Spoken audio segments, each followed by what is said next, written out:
പപ്പ, എൻ്റെ അമ്മ എവിടെയാ? ഇത്രയും ദിവസമായിട്ടും എന്നെ ഒന്ന് കാണാൻ അമ്മ വരാത്തത് എന്താണ് പപ്പ? ലാപ്ടോപ്പിലേക്ക് തല പൂഴ്ത്തി വെച്ചുകൊണ്ട് അരുൺ മനോഹർ തൻ്റെ ജോലി ചെയ്യുന്നതിനിടയിലാണ് മകൻ സച്ചിൻ അങ്ങനെ ഒരു ചോദ്യം ചോദിച്ചത്. പെട്ടെന്ന് അത് കേട്ടപ്പോൾ അരുണിൻ്റെ കൈയൊന്ന് വിറച്ചുപോയി. അമ്മ. അവൻ ഇത്രയും നാളുകൾക്കിടയിൽ ചോദിക്കാത്തൊരു ചോദ്യമാണത്. വളരുംതോറും അവന് ബുദ്ധി വെക്കുംതോറും അവൻ്റെ ചോദ്യങ്ങൾ ഓരോന്നായി കൂടുകയല്ലാതെ മറ്റൊന്നും ഇനി സംഭവിക്കില്ലെന്ന് ഉറപ്പാണ്. കഴിഞ്ഞ കുറേ നാളുകളായിട്ട് ഇങ്ങനെ ഒരു ചോദ്യത്തിന് മറുപടി പറയാനുള്ള തയ്യാറെടുപ്പൊന്നും താനും ഇതുവരെ നടത്തിയിട്ടില്ല എന്നതാണ് സത്യം. കാരണം അതിൻ്റെ ആവശ്യമുണ്ടെന്ന് തോന്നിയിട്ടില്ല. സച്ചുവിന് എന്നും അവൻ്റെ പപ്പ മാത്രമാണുള്ളത്. അവന് ജന്മം നൽകിയത് ആരാണെന്ന് പോലും തനിക്കറിയില്ല. കാണരുതെന്ന് ആഗ്രഹിച്ചുകൊണ്ട് തന്നെയാണ് താൻ അന്ന് അങ്ങനെ ഒരു എഗ്രിമെൻറ്റിൽ ഒപ്പിട്ട് കൊടുത്തത്. അരുൺ മനോഹർ എന്ന തനിക്ക് ഒരു കുടുംബം വേണമെന്ന് ഒരിക്കൽ പോലും ആഗ്രഹിച്ചിട്ടില്ലായിരുന്നു. ഇക്കാണുന്ന സ്വത്തുക്കളൊക്കെ അന്യാധീനപ്പെട്ടു പോകുമെന്ന അമ്മയുടെ ഭയം കൊണ്ട് മാത്രമാണ് ഇതിനെല്ലാം ഒരു അവകാശി വേണമെന്ന് ഞാനും അന്ന് ആഗ്രഹിച്ചു പോയത്. അങ്ങനെയാണ് ഗൈനക്കോളജി ഡോക്ടറായ നിതയുടെ സഹായത്തിൽ സരോഗസിയിലൂടെ എനിക്കൊരു കുഞ്ഞിന് ജന്മം നൽകാമെന്ന് തീരുമാനിച്ചത്. അതിന് പറ്റിയ ഒരാളെ കണ്ടുപിടിച്ചതും കാര്യങ്ങളൊക്കെ ചെയ്തു തന്നതും നിത തന്നെയായിരുന്നു. അവൾക്ക് മാത്രമേ സച്ചുവിന് ജന്മം നൽകിയത് ആരാണെന്നറിയൂ. ഒരുപക്ഷെ അന്ന് ഞാനത് ചോദിച്ചിരുന്നെങ്കിൽ അവരെക്കുറിച്ച് എല്ലാ സത്യങ്ങളും അവൾ എനിക്ക് പറഞ്ഞു തരുമായിരുന്നു. എന്നാൽ ഞാൻ അതിൽ താല്പര്യം കാണിക്കാത്തതുകൊണ്ട് നിതയും പിന്നീടത് വേണ്ടെന്ന് വെക്കുകയായിരുന്നു. പക്ഷേ സച്ചു, അവനോട് എന്ത് മറുപടി പറയും എന്നതിനെക്കുറിച്ച് ഓർത്തപ്പോൾ അരുൺ ആകെയൊന്ന് വല്ലാണ്ടായി. പപ്പ, ഞാൻ ചോദിച്ചത് കേൾക്കുന്നില്ലേ? എൻ്റെ അമ്മ എവിടെ? അമ്മയുടെ ഒരു ഫോട്ടോ പോലും ഞാൻ കണ്ടിട്ടില്ലല്ലോ പപ്പ. സ്കൂളിൽ പാരൻസ് മീറ്റിങ്ങിന് പപ്പ മാത്രമേ എന്നും വരാറുള്ളൂ. എൻ്റെ ഫ്രണ്ട്സൊക്കെ ഇപ്പോൾ എന്നെ കളിയാക്കാൻ തുടങ്ങി പപ്പ. എനിക്ക് എൻ്റെ അമ്മയെ ഒന്ന് കാണിച്ചു തരൂ പപ്പ, പ്ലീസ്. നിറമിഴികളോടെ അവൻ അരുണിൻ്റെ മുഖത്തേക്ക് നോക്കിയത് ചോദിക്കവേ അവന് മറുപടി പറയാൻ അന്നേരം വാക്കുകൾ പുറത്തേക്ക് വന്നില്ല. ദിവസവും 10-200 പേരെ കൺട്രോൾ ചെയ്തുകൊണ്ട് പോകുന്ന ഒരു വലിയ കമ്പനിയുടെ MD ആയ തനിക്ക് ഒരു കൊച്ചു കുഞ്ഞിൻ്റെ ചോദ്യത്തിന് ഉത്തരം പറയാൻ കഴിയുന്നില്ലെങ്കിൽ അതിനർത്ഥം താൻ അവൻ്റെ മുന്നിൽ പരാജയപ്പെട്ടു എന്നല്ലേ? അവൻ നെറ്റി ഉരസിപ്പിടിച്ചുകൊണ്ട് ടെൻഷനോടെ സച്ചുവിൻ്റെ മുഖത്തേക്കൊന്ന് നോക്കി. പിന്നെ ശ്വാസമൊന്ന് ആഞ്ഞു വലിച്ചു.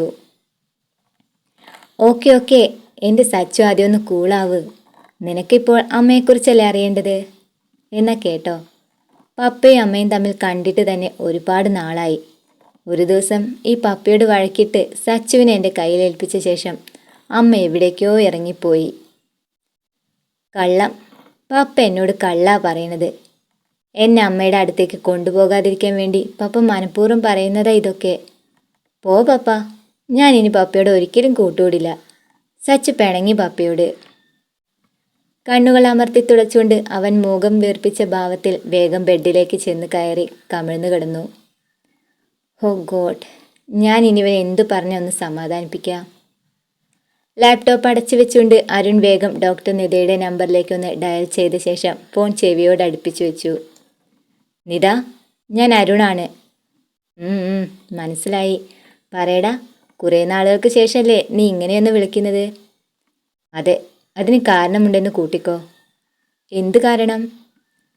സച്ചു ഇന്ന് അവൻ്റെ അമ്മയെക്കുറിച്ച് ചോദിക്കുന്നു നിത. അവൻ്റെ മുന്നിൽ പറയാൻ ഒരു മറുപടി എനിക്കില്ല നിത. ഞാനിത് നേരത്തെ പ്രതീക്ഷിച്ചിരുന്നാണ്. പെണ്ണും പെടക്കോഴൊന്നുമില്ലാതെ ജീവിക്കാൻ തീരുമാനിക്കുമ്പോൾ ആലോചിക്കണമായിരുന്നു ഇങ്ങനെ ചില പ്രശ്നങ്ങൾ കൂടി നേരിടേണ്ടി വരുന്നുള്ള കാര്യം. Nita, please understand me. നിനക്ക് ഇക്കാര്യത്തിൽ എന്നെ ഒന്ന് സഹായിക്കാൻ പറ്റൂ? എനിക്കൊരാളെക്കുറിച്ച് അറിയണം നിത, പ്ലീസ്. അവൻ്റെ സ്വരത്തിലെ ഗൗരവം തിരിച്ചറിഞ്ഞതുപോലെ ഡോക്ടർ അന്നേരം ഒന്ന് അമർത്തി മൂളി. ഡ്രൈവിങ്ങിനിടയിലും അരുണിൻ്റെ ഇടയ്ക്കുള്ള നോട്ടം സച്ചുവിലേക്ക് തന്നെയായിരുന്നു. അവൻ അവൻ്റെ അമ്മയെ ആദ്യമായി കാണാൻ പോകുന്നതിൻ്റെ ത്രില്ലിലാണെന്ന് ആ മുഖത്തെ സന്തോഷം കണ്ടപ്പോൾ തന്നെ അരുൺ മനസ്സിലാക്കിയിരുന്നു. കുറച്ചു ദൂരം പിന്നിട്ട ശേഷം ആ കാർ പതിയെ വീതി കുറഞ്ഞ ഒരു റോഡിലേക്ക് കയറി.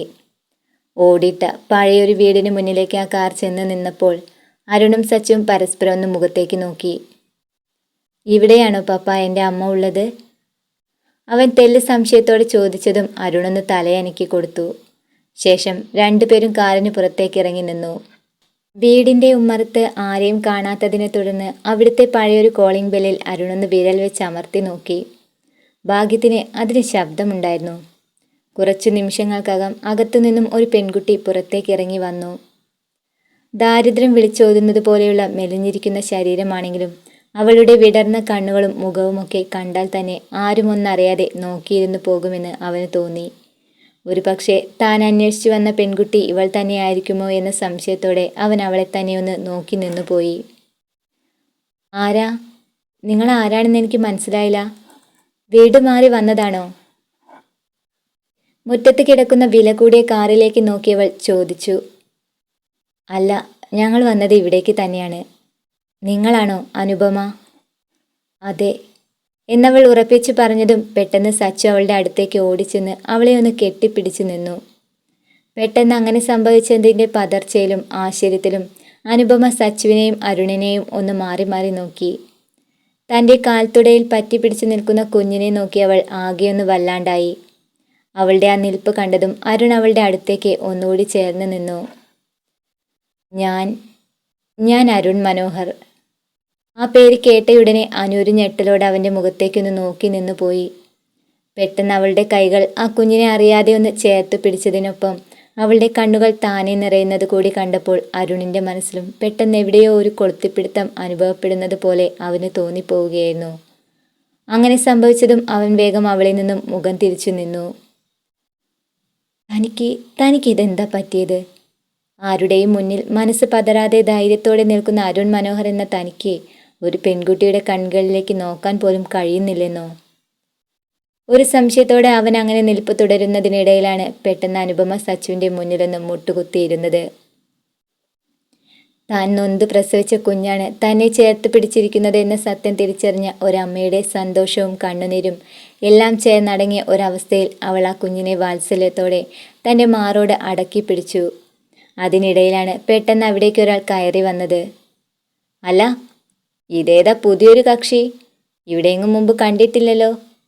അപ്പോൾ ശരിക്കും പറഞ്ഞാൽ നിനക്ക് ഞങ്ങളെപ്പോലുള്ള സാധാരണക്കാരെ പിടിക്കാതുള്ളൂ അല്ലേ?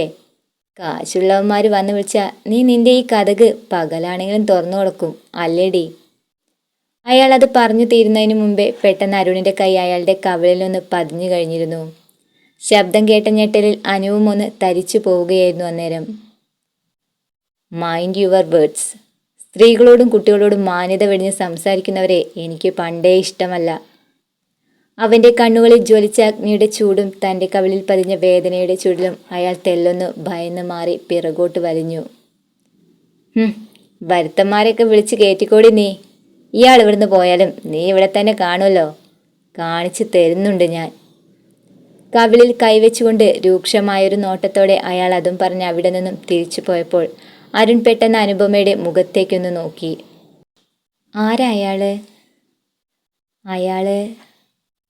അയാൾ ആരാണെന്ന് അറിയുന്നതിന് മുമ്പ് ഞാൻ ആരാണെന്ന് നിങ്ങൾക്കറിയണ്ടേ? അനുപമ. ദാരിദ്ര്യത്തിൻ്റെ കയ്പുനീര് കുടിക്കുന്നതിനിടയിലും എന്നെ കഷ്ടപ്പെട്ട് പഠിപ്പിക്കണമെന്ന് കരുതിയ ഒരമ്മയുണ്ടായിരുന്നു എനിക്ക്.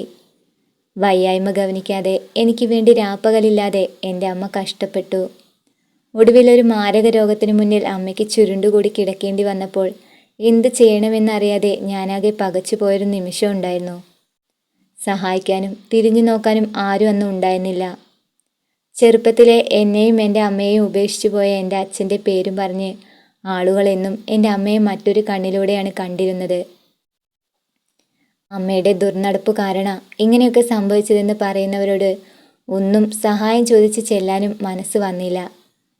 പിന്നീട് ഹോസ്പിറ്റൽ വാസം ശീലമാക്കേണ്ടി വന്ന അമ്മയിലൂടെയാണ് ഞാൻ നിത ഡോക്ടറെ ആദ്യമായി പരിചയപ്പെട്ടത്. കാശിന് അത്യാവശ്യമാണെന്ന് പറഞ്ഞപ്പോൾ ഡോക്ടറാ നിങ്ങളെക്കുറിച്ചുള്ള എല്ലാ കാര്യവും എന്നോട് പറഞ്ഞത്. എൻ്റെ മുന്നിലെന്ന് മറ്റു മാർഗങ്ങളൊന്നും ഇല്ലെന്ന് തോന്നിയപ്പോൾ സരോഗസിക്ക് സമ്മതമാണെന്ന് ഞാനും അറിയിച്ചു. അമ്മയെ പരിചരിക്കുന്നതിൻ്റെ എല്ലാ ചെലവുകളും ഡോക്ടർ നോക്കിക്കോളാം എന്ന് പറഞ്ഞപ്പോൾ എനിക്കെൻ്റെ അമ്മയെ പഴയതുപോലെ തിരിച്ചു കിട്ടണമെന്ന് മാത്രമേ ഞാനന്ന് കരുതിയുള്ളൂ. അതിനു വേണ്ടിയാണ് ഞാൻ നിങ്ങളുടെ കുഞ്ഞിനെ. പെട്ടെന്ന് അവളുടെ ശബ്ദമൊന്ന് ഇടറിയപ്പോഴേക്കും അവളുടെ കണ്ണുകൾ നിറയുന്നത് വേദനയോടെ അവനും അന്നേരം തിരിച്ചറിഞ്ഞു. കുറച്ചു നേരത്തെ നിശബ്ദതയ്ക്കൊടുവിൽ അവൾ വീണ്ടും അവനോട് സംസാരിച്ചു തുടങ്ങി. അമ്മയുടെ അസുഖമെല്ലാം ഭേദപ്പെട്ട് തിരിച്ചു വന്നപ്പോഴേക്കും എന്നെക്കുറിച്ചുള്ള കഥകളൊക്കെ നാട്ടുകാരും അറിഞ്ഞു കഴിഞ്ഞിരുന്നു. വിവാഹം കഴിക്കാതെ ഒരു പെൺകുട്ടി അമ്മയായി പോയതിൻ്റെ പേരിൽ നാട്ടുകാർ പലതും പറഞ്ഞു പരത്തി തുടങ്ങി. അമ്മയെപ്പോലെ തന്നെ മകളും പിഴച്ചവളാണെന്ന് അവരൊക്കെ പ്രചരിപ്പിക്കുകയും ചെയ്തു. എല്ലാം കണ്ടും കേട്ടും സഹിക്കവയ്യാതെ അമ്മയും എന്നെ വിട്ടുപോയതോടെ ഈ ജീവിതം തന്നെ അങ്ങ് അവസാനിപ്പിച്ച് കളയാമെന്ന് കരുതിയിരിക്കുകയായിരുന്നു. പക്ഷേ ദൈവങ്ങൾ എന്നെ അതിനും സമ്മതിച്ചില്ല. ചിലപ്പോൾ ജന്മം നൽകിയ കുഞ്ഞിനെ ഒരു നോക്ക് കാണാനുള്ള ഭാഗ്യം നൽകാനായിരിക്കും ഈശ്വരന്മാർ എന്നോട് അങ്ങനെയെങ്കിലും ഒരു കാരുണ്യം കാണിച്ചിട്ടുണ്ടാവുക, അല്ലേ?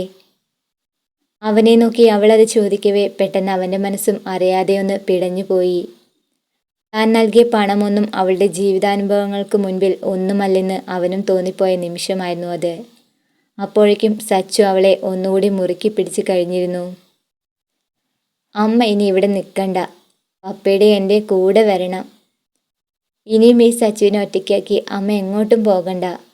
പ്ലീസ് അമ്മ, എന്നെ ഇനി ഒറ്റയ്ക്കാക്കല്ലേ. അവളുടെ വിരലുകളെ മുറുക്കി പിടിച്ചുകൊണ്ട് സച്ചു അത് പറയുമ്പോൾ അനുവും അരുണും പരസ്പരം ഒന്ന് മുഖത്തേക്ക് നോക്കി. ആ കുഞ്ഞിനെ എന്തു പറഞ്ഞാണ് ആശ്വസിപ്പിക്കേണ്ടതെന്ന് പോലും അറിയാതെ അവൾ ആ നിൽപ്പ് തുടരുമ്പോഴാണ് അരുൺ അവരുടെ അടുത്തേക്കൊന്ന് ചെന്നത്. ഇല്ല, അമ്മ ഇനി നമ്മളെ വിട്ട് എങ്ങോട്ടും പോകുന്നില്ല. സച്ചുവിൻ്റെ മുടിയിൽ ഒരസി പിടിച്ചുകൊണ്ട് അവനത് പറയവേ പെട്ടെന്ന് ഒരാശ്ചര്യത്തോടെ അനു അവൻ്റെ മുഖത്തേക്ക് ഇമ വെട്ടാതെ ഒന്ന് നോക്കി നിന്നു. ഞാൻ പറഞ്ഞത് സത്യമാണ്. ഇവിടേക്ക് വരുമ്പോൾ സച്ചുവിന് അവൻ്റെ അമ്മയെ ഒരു തവണയെങ്കിലും കാണിച്ചു കൊടുക്കണമെന്ന് മാത്രമേ ഞാൻ കരുതിയിരുന്നുള്ളൂ. പക്ഷേ തൻ്റെ കഥയറിഞ്ഞപ്പോൾ, തന്നെക്കുറിച്ച് കൂടുതൽ അറിഞ്ഞപ്പോൾ ഇങ്ങനൊരവസ്ഥയ്ക്ക് ഞാനും കാരണക്കാരനാണല്ലോ എന്ന് ചിന്തിച്ചു പോയി. അതുകൊണ്ട് തന്നെ ഇനിയും അനുപമയെ ഇവിടെ തനിച്ചാക്കി തിരിച്ചു പോകാൻ ഞങ്ങൾക്ക് കഴിയുമെന്ന് തോന്നുന്നില്ല. സച്ചുവിൻ്റെ അമ്മയായിട്ട് മാത്രമല്ല, ഞങ്ങൾക്കൊരു കൂട്ടായി താനും ഞങ്ങളുടെ ഒപ്പം വേണമെന്ന് ഞാൻ ആഗ്രഹിക്കുന്നു അനു. എങ്കിലേ ഈ ജീവിതത്തിന് ഇനിയൊരു അർത്ഥമുണ്ടാകൂ. തനിക്ക് എൻ്റെ ജീവിതത്തിലേക്ക് വന്നുകൂടെടോ. ആ മുഖത്തേക്ക് നോക്കി അവൻ അങ്ങനെ ചോദിച്ചതും നിറമിഴികളോട് അവൾ അവന് മുന്നിലൊന്ന് കൈകൂപ്പി നിന്നുപോയി. അത് കണ്ടതും അരുൺ അവളുടെ കൈകളെ കൂട്ടിപ്പിടിച്ചുകൊണ്ട് തന്നിലേക്കൊന്ന് ചേർത്ത് നിർത്തി. വിവാഹം കഴിക്കാതെ എൻ്റെ കുഞ്ഞിനെ 10 മാസം വയറ്റിൽ ചുമന്നവളാ നീ. അങ്ങനെയുള്ള നിന്നെ കൈവിട്ടു കളയാൻ ഈ അരുൺ മനോഹറിന് ഒരിക്കലും ഇനി സാധിക്കില്ല അനു. അവളുടെ കലങ്ങിയ കണ്ണുകളിലേക്ക് നോക്കി അവനത് പറയവേ അനുപമ അറിയാതെ അവൻ്റെ നെഞ്ചിലേക്കൊന്ന് തലചായ്ച്ചു വെച്ചു. അന്നേരം സച്ചു അവരുടെ രണ്ടുപേരുടെയും തുടയിൽ പറ്റിപ്പിടിച്ചു നിന്ന് ഒരു കൊഞ്ചലോടെ ഉറക്കെയൊന്ന് ചോദിക്കുകയായിരുന്നു, എന്നെ കൂടി കൂട്ടുവോ പ്ലീസ്.